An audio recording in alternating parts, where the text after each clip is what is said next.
The whole notion that if you love the lost and if you love those who are unsaved, you're not going to address some of these subjects. You're not going to call your congregation to action because you may be losing an opportunity to share the gospel.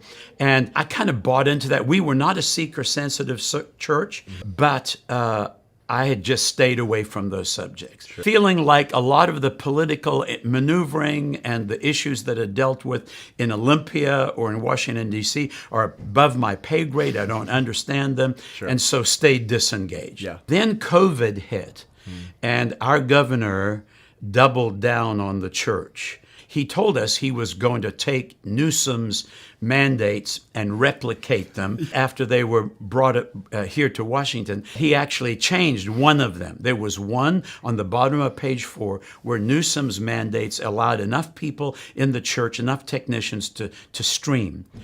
Inslee struck that out and put in its place, so the church was taken out altogether, and he put in its place that artists and musicians can stream.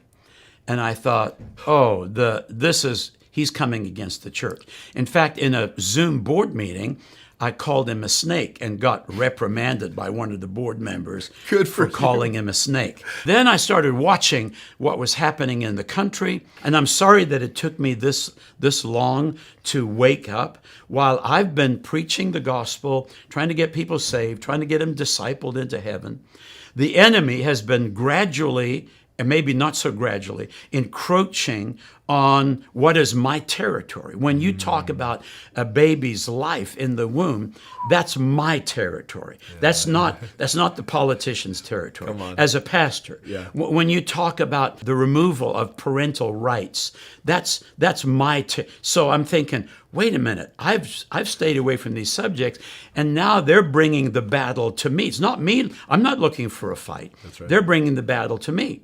And so I had to apologize to our congregation.